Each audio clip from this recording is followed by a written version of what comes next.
नमस्कार मित्र। आज सीधू ने सर पे दिल्ली से हमारे साथ वरिष्ठ पत्रकार यानी जिनको 30-40 साल का संसद कवर करने का तजुर्बा है और जिनका बिहार से भी संबंध रहा है, क्योंकि हिंदुस्तान टाइम्स के प्रतिनिधि के नाते, विशेष प्रतिनिधि के नाते आप बिहार में भी रहे हैं और आजकल बिहार के चुनाव के बारे में चर्चे हैं। इसलिए हम आज उमाकांत लखेड़ा जी से जुड़े हैं। लखेड़ा जी, आपका सीधू ने सर में स्वागत है हमारी ओर से, दर्शकों की ओर से, और हम सबको बधाई देते हैं, दीपावली और नए साल की शुभकामनाएं देते हैं। आपको भी शुभकामनाएं।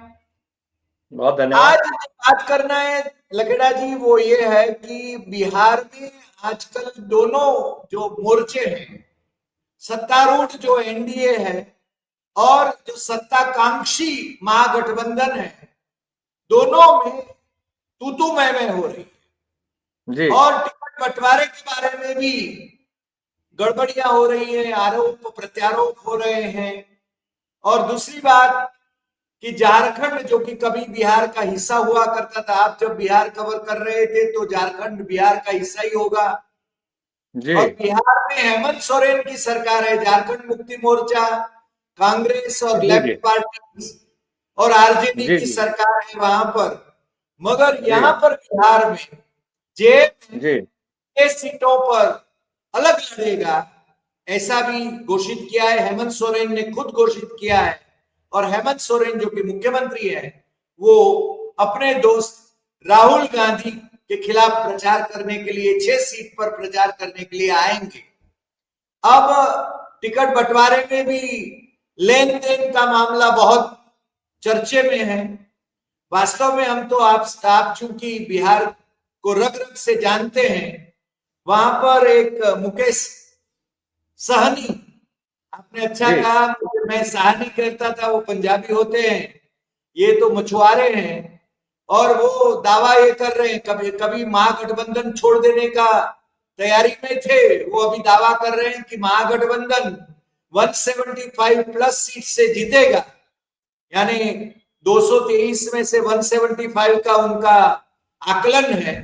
हालांकि जी दावे तो बहुत लोग करते हैं, मोदी जी भी दावा करेंगे कि भारतीय जनता पार्टी का मुख्यमंत्री बनेगा और मुख्यमंत्री नहीं घोषित करने के लिए अपने नीतीश कुमार जी नाराज चल रहे हैं। तो मोटे तौर पर मैंने जो बातें करी, आपका एक विशेषज्ञ के नाते हमारे दर्शकों के सामने आप अपना विश्लेषण प्रस्तुत करें, ऐसा हमारा अनुरोध है। लखेड़ा। जी जी बहुत बहुत बहुत धन्यवाद डॉक्टर देसाई साहब। सबसे पहले तो ये है कि बिहार पर सारे देश की और दुनिया की नजरें लगी हुई हैं और वो नजर इसलिए लगी हुई है कि बिहार का चुनाव एक ऑक्सीजन का पाइपलाइन है मोदी सरकार के लिए।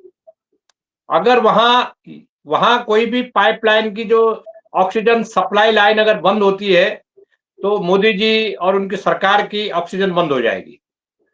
ये नहीं कि सरकार अगले दिन गिर जाएगी, लेकिन उसका एक सिलसिला शुरू हो जाएगा। इसलिए मोदी इस चुनाव को, अमित शाह इस चुनाव को बहुत सीरियसली ले रहे हैं। उसका कारण और भी कारण है। एक तो बिहार एक लेबोरेटरी है कास्ट पॉलिटिक्स की और वहां पर बीजेपी ने पिछले 30 साल में बहुत कोशिश कर ली। वहां हिंदुत्व के नाम पर वोट मांगना, ये सब चीजें करना और वहां, लेकिन वो जो कास्ट का इक्वेशन है वहां पिछड़ी जातियां बहुत ज्यादा है।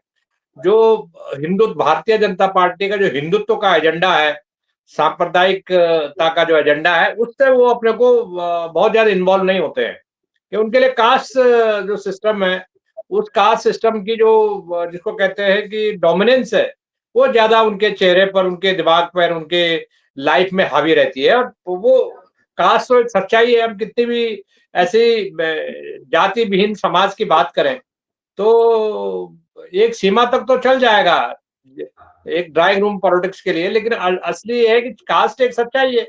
और बिहार में जातीय दंगे हुए हैं।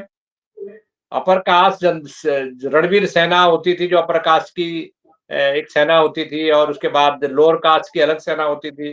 फिर नक्सलवाद भी होता था, ये एक अलग इश्यू है। लेकिन ताजा जो आपने जो कॉम्प्लेक्स सिचुएशन इलेक्शन का बताया कि वहां दो गठबंधन है, एक बीजेपी जनता दल यूनाइटेड का गठबंधन है और दूसरा महागठबंधन है, जिसमें कांग्रेस है, आरजेडी है, जिसमें मुकेश सहनी की पार्टी है, जिसमें इक्का दुक्का और पार्टी, जेएमएम भी उसी का एक हिस्सा था। लेकिन जेएमएम चूंकि झारखंड बनने के बाद जेएमएम का जो वहां पर एक प्रेशर था, जो उनकी मौजूदगी थी पॉलिटिकल, वो थोड़ा कम हो गई है। ऐसा नहीं है कि नहीं पूरी तरह खत्म हो गई, लेकिन अभी भी जो ट्राइबल वोट है वो बिहार के कई क्षेत्रों में है और उनका वोट बैंक 5-7 सीटों पर असर करता है। अगर वो जेएमएम अगर किसी के साथ नहीं है तो उसको वोट अगर पलट जाएगा, 5-7 सीट इसी पे हार जाएंगे, कोई भी पार्टी हो। दूसरी बात ये है कि ये पहली बार, ये सच है आपका कहना है कि पहली बार बिहार में एक ऐसी सिचुएशन आई कि जो राजनीतिक दलों के जो टिकट हैं उनको खरीद फरोख्त करके बेचने के आरोप लगे हैं। तो और ये भी बात सच है कि ऐसा हो रहा है, लोग बता रहे हैं, क्योंकि कोई आदमी जमीन पे तो काम कर ही नहीं रहा है, he is nowhere in the field, but पता लगा लिस्ट में उसका नाम आ गया और वो पैसे वाला पार्टी है, दिल्ली बंबई कह रहता है। तो ये चीज ने काफी एक महत्वपूर्ण बहस छेड़ दी है बिहार के इलेक्शन में। तीसरी बात यह है कि जनता दल यूनाइटेड और बीजेपी में भी जो रिलेशन है वो भी बहुत खराब है, क्योंकि नीतीश कुमार को अगला मुख्यमंत्री नहीं बनाया है, उम्मीदवार नहीं बनाया है, कहा कि इलेक्शन के बाद तय करेंगे। ये यूनिक फॉर्मूला है। मुझे लग रहा है ये इस बार बीजेपी ने देख लिया कि आज नहीं तो कभी नहीं। अगर इस बार हमने बीजेपी का मुख्यमंत्री बिहार में नहीं बना पाए तो 100 साल में भी नहीं बनेगा। इसलिए वो एक एक्सपेरिमेंट करने की कोशिश कर रहे हैं और ये भी कह सकते हैं कि वो आग से खेल रहे हैं। मतलब नीतीश कुमार के कार्यकर्ताओं को नाराज करके उन्होंने साफ-साफ कह दिया कि नहीं, नहीं, हम पहले से प्रोजेक्ट नहीं करेंगे नीतीश कुमार को, ये तो विधायक तय करेंगे। उनको पता है कि देखिए 101 सीट 121 पर सरकार बनती है, 122 सीटें मिलने पर इन्होंने क्या किया है, 142 सीट्स पे खड़े कर रखे हैं। इनको ये लगता है कि 142 सीट पर माइनस जेडीयू 142 है। इसके जी इनका ये कोशिश है कि 20 सीट अगर भले हम हार भी जाए और 122 अगर हमारी आ जाती है तो फिर हमें जेडीयू की जरूरत ही नहीं पड़ेगी। Then we will not dependent on Janata Dal united to form the government. In that situation we will be ahead of, हम आगे रहेंगे कांग्रेस और राष्ट्रीय जनता दल के, हम आगे हो जाएंगे। तो गवर्नर साहब तो वही आरिफ मोहम्मद खान साहब बिठा रखे हैं इन्होंने, उनको बुला लेंगे, बीजेपी लार्जेस्ट पार्टी है। तो बीजेपी का जो गेम है लार्जेस्ट पार्टी बनना, कम से कम 120 सीटें लाना माइनस जेडीयू और सरकार बनाने का दावा पेश करना। लेकिन इनको ये इंश्योर करना पड़ेगा कि 120, 22, 25 आ जाए। अदरवाइज जनता दल यूनाइटेड और आरजेडी कांग्रेस मिलकर के 130 आ जाए, 135 आ जाए तो इनका खेल खराब हो जाएगा।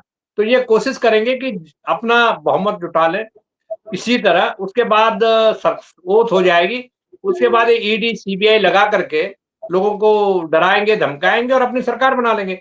तो ये जो सिचुएशन है, ये बहुत इस समय बिहार की बड़ी कॉम्प्लेक्स सिचुएशंस है। और ये जो लड़ाई है, ये जो दोनों इंडिया गठबंधन और महागठबंधन लेड बाय, जिसको इंडिया अलायंस भी कह सकते हैं, इनमें जो फाइट है, जितना ये कंट्रडिक्शन होने से, अंतर्विरोध होने से और काउंटर जो पॉलिटिक्स है उनकी, वो पॉलिटिक्स बहुत ज्यादा एक दूसरे से अलग नहीं है। जी एक दूसरे से क्योंकि अलग है नहीं, क्योंकि वही पैरामीटर, यहाँ भी पैसे लेकर के टिकट बेचने के आरोप लग रहे हैं, उधर भी टिकट बेचने के आरोप लग रहे हैं। लेकिन जो एडवांटेज है इस समय बीजेपी के पास, एडवांटेज ये है कि सेंटर में उसकी सरकार है। स्टेट में उन्होंने खूब पैसा बांट लिया, 10,000 रुपए महिलाओं को। अब किसानों को भी काफी पैसा बांट दिया है, आज अभी भी बंट रहा है, जैसे महाराष्ट्र में पैसा बंटा है।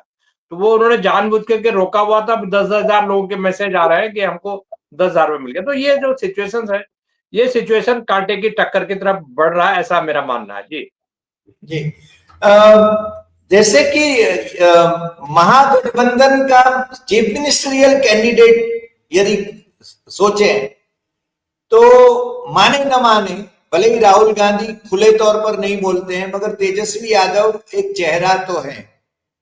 मगर भाजपा के पास में मुख्यमंत्री पद का चेहरा कौन है ना? वो तो चिट्ठी वाला निकलेगा, जो ही पहली बार चुना गया वो भी उनके यहाँ तो मुख्यमंत्री बन सकता है। तो यानी मान लीजिए कि नीतीश कुमार नहीं तो और कौन? देखिए बीजेपी के पास, देखिए बीजेपी बहुत चालाकी से अपने पत्ते खोल रही है, खेल रही है, जी खोल नहीं रही है, खेल रही है। जी बीजेपी के पास इस समय नित्यानंद राय है, जो यादव जाति होती है बिहार में, राय। तो नित्यानंद राय जो सेंटर में मिनिस्टर है और अमित शाह के खास आदमी है, तो और उनका नाम चल नहीं रहा है कहीं, चल रहा है औरों का, सम्राट चौधरी वगैरह वगैरह, विजय विजय सिन्हा वगैरह वगैरह।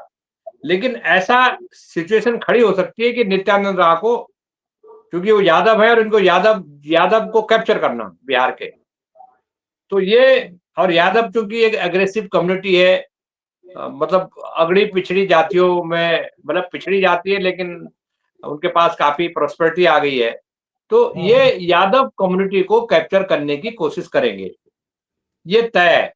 नित्यानंद राय, मेरे को जो कैलकुलेशन है मेरा, लेकिन जी इनका जो प्लान बी, प्लान प्लान ये प्लान बी है इनका। इनका प्लान ये है कि 19% दलित वोट है बिहार में, 19%। तो इनका प्लान ये है कि चिराग पासवान को अपने पास बिठा के रखो। 19% the highest vote margin in Bihar, more than Yadav, more than Muslims, and close to, मतलब क्लोज टू ओबीसी, ओबीसी जिसको कहते हैं अति पिछड़ा, most backward caste, they are around 36%। But जब आपके पास 19% दलित वोट है, ये अलग बात है कि दलितों में भी जो पासवान है, they are aggressive militant, high caste है दलितों का। लेकिन एक रविदास है, जो रामविलास, सॉरी, जगजीवन राम का जो कास्ट था, रविदास, तो जी Ravidas they are also more than 5%। तो पासवान एंड रविदास, तो ये जो दो कम्युनिटी डोमिनेट कम्युनिटी मानी जाती है, और मुसर 1.5% मुसर है, मुसर कम्युनिटी। तो ये भी है, बाकी और प्लस अदर्स, तो ये सब मिलकर के 19% होते हैं। बीजेपी एक गेम खेल रही है कि देखिए, उसको अपर कास्ट पार्टी बोलते हैं, भूमिहार, ब्राह्मण, राजपूत एंड कास्ट पार्टी बोलते हैं। तो वो चाहती है कि एक ऐसा कार्ड खेला जाए कि एक दलित सीएम को हम सपोर्ट करेंगे। चिराग पासवान उनके पास एक तुरुप का पत्ता है, इसलिए चिराग पासवान को पटा के अपने पास रखे हुए हैं, और उसको बोला हुआ है कि तू ऐसा है कि तू मुख्यमंत्री भी बन सकता है भाई, चिंता मत कर। तो ये क्या करेंगे, और दे विल सपोर्ट, दे में support, this is a plan B, plan A, कि इनका ये है कि चिराग पासवान को बनाएंगे, हम नहीं बन रहे, हम तो एक दलित परिवार के लड़के को बना रहे हैं, हम तो बन ही नहीं रहे। उसके बाद फिर डिप्टी सीएम ये होता है नित्यानंद राय को बना दे, कुछ भी बना ले, तो दलित, मुस्लिम, दलित और यादव कॉम्बिनेशन। लेकिन इनका जो फोकस है वो यादव कॉम्बिनेशन पर जरूर है, ताकि यादव कॉम्बिनेशन में रखेंगे तो ये लालू प्रसाद और तेजस्वी यादव की पॉलिटिक्स को ये हाशिए पर तभी लाएंगे जब ये जीतेंगे, और किसी दलित या यादव को ये वहां की कुर्सी पर बिठाएंगे। जी जी। तो इसका मतलब ये हुआ कि जिस प्रकार से अभी जैसे मोदी का हनुमान कहा जाता है चिराग को, जी और चिराग के जो पारस पशुपति जो हैं उनके चाचा, वो तो मेरे जी ख्याल से महागठबंधन से जुड़े हैं। जी जुड़े हैं, तो लेकिन उनको शायद सीट नहीं मिली है, हाँ शायद सीटें नहीं मिली है उनको, लेकिन वो he will oppose Chirag Paswan. हाँ, यानी वो चिराग पासवान, 5 लोकसभा में हाँ चिराग को 5 सीट मिली। चिराग हाँ हाँ, और कैबिनेट मिनिस्टर भी इनको बना। इनको कोई सीट नहीं मिली। देखिए ऐसा है कि बड़ा इंटरेस्टिंग है ये। 2019 में, उसके 2019 के पहले रामविलास जी की डेथ हुई थी, उनके जो फादर हैं चिराग पासवान के। जी तो तो चिराग पासवान अपने फादर की जो सिंपैथी थी उसको कल्टीवेट करना चाहते थे। उन्होंने कहा कि भई मैं अपने बल पर चुनाव लड़ूँगा बिहार में। लेकिन वो बीजेपी के ट्रैप में फँस गए। बीजेपी ने कहा नहीं, नहीं आप चिंता मत करो, आप अपने बल पे चुनाव लड़ो, हमारा एक ही काम है। नीतीश कुमार की जो ताकत है, 2020 के इलेक्शंस में नीतीश कुमार को 115 सीट मिली थी। Right. Almost 14 seats more than that of BJP. BJP से 14 सीट ज्यादा मिली थी। और उसके बाद जो उनका स्ट्राइक रेट था लोएस्ट था 43। एक चीफ मिनिस्टर है, उसकी लीडरशिप में इलेक्शन हो रहा है, he will be the next chief minister 2020 में। एंड वो चीफ मिनिस्टर जब इलेक्शन में गया तो उनकी ताकत को कम करने के लिए ऐसा कहा जाता है, जनरल परसेप्शन है बिहार में कि बीजेपी ने चिराग पासवान को तैयार किया। और चिराग पासवान को तैयार करके बीजेपी ने एक काम किया, जहां जहां नीतीश कुमार के कैंडिडेट खड़े थे वहां चिराग पासवान को टैक्टिकल कैंडिडेट खड़ा करवाया। और नीतीश कुमार का कोई 200 से चुनाव हार गया, कोई 6000 से हार गया, कोई 4000 से हार गया, कोई 8000 से हार गया, और चिराग पासवान के कैंडिडेट को उससे ज्यादा जो मार्जिन से ज्यादा वोट मिल गया। तो ये क्लियर हो गया कि लार्जेस्ट पार्टी नीतीश कुमार की पार्टी बन सकती थी 2020 में, लेकिन इन्होंने बनने नहीं दिया। उसके बाद Nitish Kumar was very fed up कि भाई मेरे को बीजेपी ने हराया बिकॉज ऑफ चिराग पासवान। अब ये इंटरेस्टिंग है कि चिराग पासवान उस समय he was not part of the NDA, now he is the part of the NDA, and now BJP उसका इस्तेमाल कर रही है, पैट्रोनाइजिंग दे रही है उसको, एंड उसका इस्तेमाल कर रही है। क्यों उसके इस्तेमाल, उसको सीटें दी है 29, जबकि जनता दल यूनाइटेड ने कहा था कि आप इनको 15 सीट से ऊपर नहीं देंगे, क्योंकि जनता दल यूनाइटेड बहुत नाराज है इस बात से कि आप चिराग पासवान को तवज्जो क्यों दे रहे हैं, इस बात से बहुत नाराज है।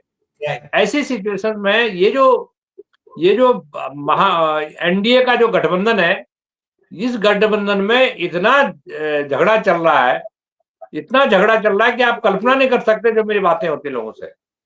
एंड ये जो तो ऐसा जैसे उनकी पार्टी में झगड़ा चल रहा है, उथल-पुथल हो रही है कांग्रेस और आरजेडी में, जेएमएम भी नाराज है, सहनी नाराज है, तो वहां भी झगड़े चल रहे हैं। तो ये दोनों झगड़े के अलग-अलग कारण है, लेकिन अब इनको चिराग पासवान इनके गुड बुक में है, चिराग पासवान को इस्तेमाल करेंगे। वो पासवान जी के बेटे रामविलास पासवान जी, उनका बड़ा स्ट्रॉन्ग पॉलिटिकल क्राउड था बिहार में। अब चिराग पासवान का बीजेपी कब तक और कैसे इस्तेमाल करती है 14 तारीख के बाद, ये तारीख 27 दिन 27 डेज रह गए हैं, सब इंतजार करेंगे उसका। जी। सर, अभी जिस प्रकार से कांग्रेस ने वो जो अध्यक्ष बनाया है वो भी तो मेरे ख्याल से जगजीवन राम की कम्युनिटी का है, जी, बराबर? राजेश राम।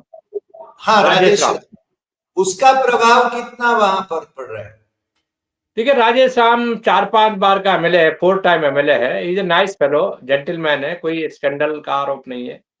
लेकिन सवाल ये है कि उनका जो एज ए लीडर प्रोजेक्शन कभी नहीं हुआ। जी।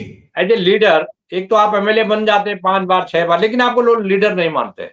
तो Rajesh Ram is a nice fellow, is a gentleman, लेकिन एज ए लीडर वो कभी भी प्रोजेक्ट नहीं हुए हैं। तो पहली बार उनको प्रदेश कांग्रेस का प्रेसिडेंट बनाया, और ये पहली बार बिहार में है कोई दलित समुदाय का, रविदास कम्युनिटी का व्यक्ति को ऐसे इस पद पर दिया है।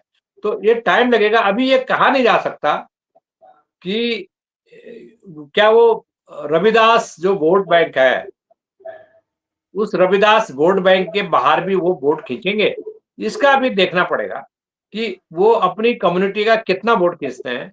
और जो रिजर्व कॉन्स्टिट्यूंसीज है खास तौर पर, वहां वो कितना वोट दिला पाते हैं।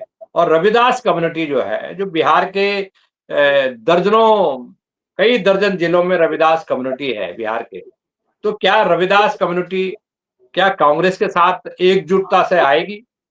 और जिस एकजुटता से पासवान वोट बीजेपी को पड़ रहा है, या पासवान वोट चिराग पासवान का पार्टी एलजेपी को पड़ रहा है, तो ये अभी इसको टाइम लगेगा इसको ये जो पैटर्न है, वोटिंग पैटर्न है, वो देखने को मिलेगा कि क्या रविदास जो वोट है, वो राजेश राम चूंकि प्रदेश कांग्रेस के प्रेसिडेंट है, तो क्या वो वोट उधर कन्वर्ट होता है मतलब कांग्रेस के लिए या महागठबंधन के लिए वो डाइवर्ट होगा कि नहीं, ये बड़ा इंटरेस्टिंग पॉइंट है। जी सर, दूसरा एक सवाल ये होता है कि जैसे आजकल चर्चे में भी है कि लालू प्रसाद यादव और नीतीश कुमार ये जी दोनों पुराने दोस्त हैं और कभी भी पलटूराम पलटी मार सकते हैं, ऐसा क्योंकि उनकी नाराजगी तो जाहिर है। और आपने एक शब्द प्रयोग किया कि भाजपा आग से खेल रही है, तो ये दोनों साथ में आ सकते हैं। देखिए, राजनीति में कुछ भी इम्पॉसिबल नहीं है। Nothing is impossible in politics. हर एक दिन जब सूरज उगता है, सुबह सनराइज होता है, तो एक नया पन्ना खुलता है किताब का। ऐसे पॉलिटिक्स भी है। और 14 तारीख को अगर नीतीश कुमार एनडीए बहुमत में आता है विद नीतीश कुमार, और इन्होंने नीतीश कुमार को मुख्यमंत्री नहीं बनाया, या उनके जो राइट है चीफ मिनिस्टर बनने का, या नीतीश कुमार की इच्छा हुई कि मैं सीएम बनना चाहता हूँ, उन्होंने कहा नहीं नहीं आप नहीं बनेंगे, तो ऐसी दशा में बड़ा इंटरेस्टिंग सीन होने वाला है। आरजेडी ये खुल करके बोल देगी, कांग्रेस आरजेडी, कि आप तोड़ करके आइए, आप एनडीए से बाहर आइए, हम आपको सपोर्ट करेंगे। तो मुझे 100% लग रहा है, निश्चित लग रहा है कि ऐसी सिचुएशन में नीतीश कुमार को ये सपोर्ट करेंगे। लेकिन इसमें ये देखना होगा कि नीतीश कुमार को कम से कम 50 से ऊपर तो सीटें मिले। भाई 50 सीटें आपको खुद मिले, 75 सीटें या 100 सीटें अगर इंडिया अलायंस को मिल जाती है, महागठबंधन को मिल जाती है, तब जा करके कोई रास्ता निकलेगा, अदरवाइज कोई रास्ता नहीं निकलने वाला। देखिए, जो जो फॉर्मेशन है, सीटों का फॉर्मेशन इतना होना बहुत जरूरी है कि उसमें अंतर्विरोध पैदा हो। मतलब बीजेपी एंड नीतीश कुमार जो एनडीए अलायंस है, उनको अपने आप बहुमत मिल जाए, और बीजेपी क्या क्या गेम करने वाली है वो भी मैं आपको बता देना चाहता हूँ। 14 नवंबर के बाद जो फॉर्मेशन होने वाला है, अगर नीतीश कुमार भी रिपीट करता है, 43 है, 43 दो बार आ जाता है, बीजेपी 75 73 का दोबारा फिर से आ जाता है, यही अगर फॉर्मेशन रहता है तो बीजेपी गेम खेलेगी। वो खेलेगी गेम चिराग पासवान के थ्रू और दूसरे जो अलाइज है उनके थ्रू, जिसमें उपेंद्र कुशवाहा भी शामिल हैं, जिसमें सहनी भी शामिल, सॉरी मांझी भी शामिल है। इनके थ्रू कहेगी कि देखिए हम सपोर्ट करने को तैयार हैं, बशर्ते वो लार्जेस्ट पार्टी का कैंडिडेट हो चीफ मिनिस्टर फेस। लार्जेस्ट हाँ, पार्टी कौन होगी? बीजेपी होगी। बीजेपी तो होगी। बीजेपी का गेम प्लान ये है कि पोस्ट इलेक्शन सिनेरियो में नीतीश कुमार को कट टू साइज करने के लिए वो लॉबी कराएगी चिराग पासवान के through. Right. Chirag Paswan statement देगा कि I am happy that NDA own the election, मुझे खुशी है कि एनडीए चुनाव जीत गया, और मुख्यमंत्री का जो चयन है, हम चाहते हैं कि पार्लियामेंट जो हमारा एमएलए जीत करके आए वो खड़े हों। तो जो एमएलए जीत के आएंगे उसमें वो जो मंत्र पढ़ा जाएगा, मंत्र, वो मंत्र होगा अमित शाह का, मोदी का, उनको कान में मंत्र पढ़ेंगे। पर्ची पर्ची पर्ची सिस्टम हो गया ना, पर्ची, पर्ची में हाँ, जाएगा। हाँ, पर्ची, कि हाँ। भाई हम बीजेपी ये भी कह सकते हैं कि देखिए हम भले ही हमको ज्यादा सीटें मिली है, लेकिन नेतृत्व तो चेंज होना चाहिए, और जी। हम चाहते हैं एक दलित दलित चाहते हैं। तो वो मैसेज चिराग, भेजना चाहेगी देश के पूरे दलितों को कि देखिए हमने अपना मेजोरिटी होते हुए भी, अपना बहुमत होते हुए भी, हमने एक जो है कैंडिडेट को, जो दलित समुदाय का कैंडिडेट को सीएम बनाने का ताजपोशी करने का कोशिश कर रहे हैं। तो ये जी खेल करने की कोशिश करेंगे। ये खेल जी हो सकता है, हो ऐसा मेरे सकता को है। अंदेशा है, क्योंकि बीजेपी खेल करने में बहुत माहिर है। और देखिए, नया-नया दिन में नई-नई बातें सामने आएँगी और आपको जैसे-जैसे बिहार में सीन बदलेगा, हम आपको रूबरू करा देते हैं। लेकिन 14 तारीख को क्या खेल होने वाला है, उस पर मैंने हल्का-सा आपको झलक बता दी है। जी, आपने जिस प्रकार से पूरा यानी चित्र रखा हमारे सामने, 14 तारीख की कुछ झलकियां अभी से ही हमें देखने को मिल रही है। तो 14 के पहले भी बहुत कुछ उठापटक होगी, और जी, आज आप हमारे साथ ज्वाइन हुए, उसके लिए हम आपके आभारी हैं। और इस बीच आपसे हम अनुरोध करेंगे कि बीच बीच में भी आप हमारे साथ जी, बिहार की बात अवश्य करें।